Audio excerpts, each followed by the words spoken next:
Walang kasinungalingan, serbisyong totoo lang.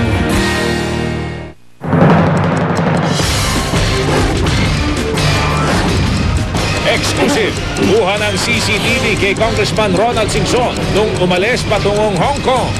Hindi dumaan sa X-ray, kaya posibleng na ilusot umano ang droga.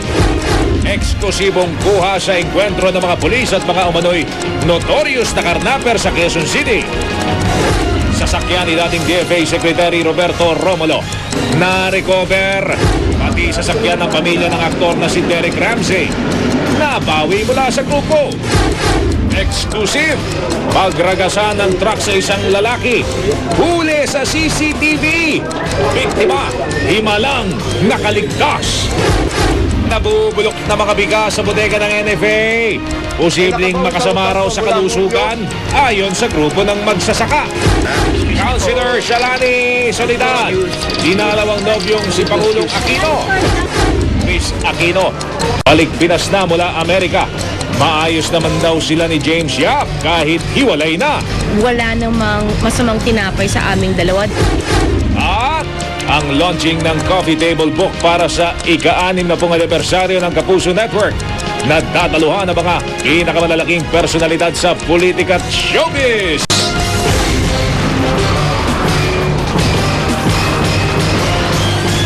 Mula sa GMA Network Center, narito si Mel Tiangco.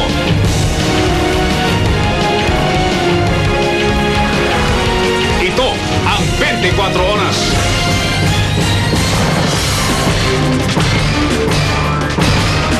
Magandang gabi po. Nakakuha ng CCTV video ang GMA News ng pag-alis ni Ilocos Sur Congressman Ronald Singson sa Pilipinas nitong July 11 bago siya mahulihan umano ng droga sa Hong Kong. Makikita sa video na hindi dumaan sa metal detector at x-ray machine ang kongresista, dahilan kung bakit hindi nakita ang umano'y daladala niyang cocaine. Pinalusot at tinrato nga bang VIP si Singson? Nakatutok si John Consulta, exclusive. Kuha ito ng CCTV video sa NAIA Terminal 2 noong July 11. Makikita dito ang pagpasok ni Congressman Ronald Singson pasado alas 5 ng hapon. Nauuna kay Singson ang isang lalaking nakaputi. Nakasunod kay Singson ang lalaking ito na isa ring pasahero, naka-shorts at may sokbit na bag. Kapansin-pansin din ang pagdikit ng naka-long sleeves na lalaking ito. Dumiretso ang nakaputi at ang naka-long sleeves sa booth ng NAIA Officer of the Day kung saan iniabot ang kanilang passport at ibang papeles.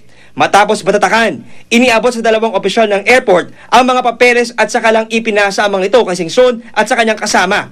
Posibleng di pa nga raw sina Singson ang nagbayad ng kanilang terminal fee dahil sa putong ito lang nila nahawakan ang kanilang mga papeles.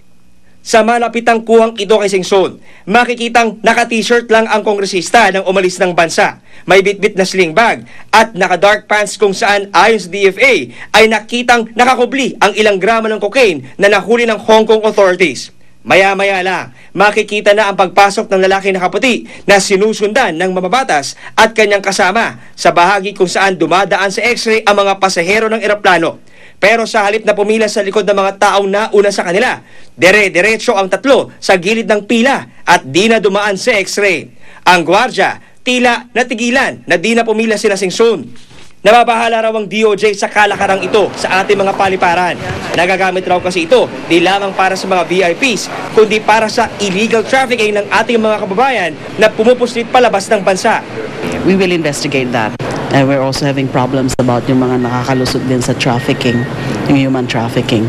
So, nakakabahala ang mga ganyan. Ayon sa DOJ, pinag-aaralan na rin ang pag-review at posibleng pag-aalis ng mga VIP pass tulad nito na kadalasang inaabuso ng ilan para makapag-escort at kumita. Baka it's time or proper now to make a major reshuffle or revamp in the NAIA officials and personnel. Kasi bakit mga nakakalusot? Bagamat sa ngayon, walang natadawit na tauhan ng Bureau of Immigration, tiniyak ng bagong talagang OIC ng ahensya na gagawin nilang lahat para masunod ang ibinabang direktiba ng DOJ. And seeing to it that all those who violate the law, directly or indirectly, are charged and prosecuted in accordance with law. Umaasa ang marami na sa pag-usad ng investigasyon ay matatama na ng mga otoridad ang ilang mga problema sa sistema nang maiwasan ng malagay sa alanganin ang reputasyon hindi lamang ng ating mga paliparan kundi maging ng ating bansa. John Consulta, Nakatutok, 24 Oras.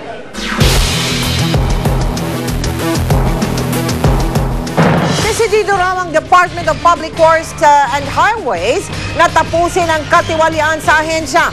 Ang apila ng DPWH sa mga kontraktor. Linisin din ang kanilang hanay para matigil na ang kultura ng palakasan na kanilang nakagawian. Nakatutok si Cara David. Pinulong kahapon ni DPWH Secretary Rogelio Singson ang malalaking kontraktor sa bansa.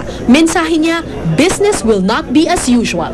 Kung ano ang nakagawian noon, hindi na mangyayari ngayon. Walang palakasan, we go into yun talaga, honest bidding na walang ayusan. Okay, so we would have full transparency. Naging kalakaran na raw kasi sa DPWH ang mga bidding na may pinapaborang kontraktor. Hindi raw patas ang kompetisyon. Ikinatuwa ng malalaking contractors ang mga hakbang na ginawa ni Singson noong mga nakarang araw kung saan ipinagbawal na niya ang negotiated contracts at pinapadaan na sa review and bidding ang lahat. We don't like to deal with government because of, the shady deals. But with this change, I think PCA will come in and support the direction of the Secretary. Pero may pakiusap din ng DPWH sa lahat ng kontraktor. Dapat linisin din nila ang kanilang hanay. Two-way yun Kung wala naman gumagawa nun, nag-o-offer ng bribe, di ba?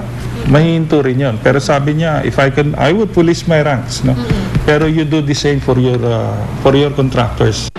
Para maging mas patas ang bidding, nangako ang DPWH na ipopost sa kanilang website ang lahat ng proyektong pwedeng pasukan 90 days in advance. Dati raw kasi, hindi lahat ng contractors may access sa listahan ng mga proyekto ng DPWH. Aminado si Asis na mahirap baguhin ang mga nakasanayan ng gawain. Pero ngayong nagmumula na raw sa taas ang ehemplo ng pagbabago, malaki ang pag-asa niyang magbabago na raw ngayon ang departamento. If we could start cleaning from top, and the secretary could send a strong message to those who are not doing good. I think unti-unti. Of course, you can't do it overnight. Pero unti-unti, I think we could change. Cara David, Nakatutok, 24 Oras.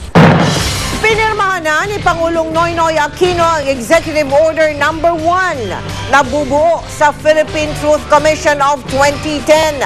Sa bisa nito, kasado ng pag-iimbestiga ng komisyon bilang isang fact-finding body. Kakalap ito ng mga ebidensya tungkol sa umunoy matitinding katiwalian na nangyari sa loob ng 9 na taon ng Administrasyong Arroyo. Magiging bukas daw sa publiko ang mga pagdinig. Si dating Chief Justice Hilario Davide Jr. ang mamumuno sa komisyon kasama ang 4 pang miyembro. Hanggang December 31 taong 2012 ang mandato ng komisyon pero maaari naman daw itong i-extend. Umapila ang iba't ibang grupo sa National Food Authority. Pamigay na lang ang mga sobrang bigas na nakaimbak sa kanilang warehouse. Ang hinaing nila, kailan pa ba magdedesisyon ang gobyerno kapag bulok na ang mga bigas? Nakatutok si Sherry Ann Torres. Ang pulbos na ito na makikita raw sa mga bigas na nakatambak ngayon sa bodega ng National Food Authority, senyales daw na malapit nang mabulok ang mga ito. Sa simula, sabi na magsasakang si Trinidad Domingo, ang bigas mamumuti muna gaya nito. Kalaunan, kakainin na ng pamumuting ito ang buong butil hanggang sa maging pulbos ito. Nagkakaroon siya ng maraming pulbos mula ron ay andun yung bukbok. Ang pulbos ng bigas, makinig kayong maigay, ay carcinogenic. Nagdudulot ng kanser. Maging ang mga ini-spray daw ng NFA sa mga sako ng bigas para maalis ang mga bukbok at kuto, may samaring dulot sa kalusugan. Kung may bukbok na yon, isprayin, samahan mo pa ng spray, lason yung ipinang-i-spray nila. Sako lang yung kinalalagyan ng bigas. Talagang delikado na yung bigas na yon. Kaya babala nila sa pamahalaan, ipamigay na ang mga bigas na ito hanggat pwede pang kainin. Kailangan i-move out natin yung mga nabubulok ng stock sa NFA warehouses. Bakit po? And quickly sana. Halos kasabay ng babalang ito ang pagkalampag naman ng isa pang grupo na mga magsasaka sa NFA warehouse sa Visayas Avenue, Quezon City.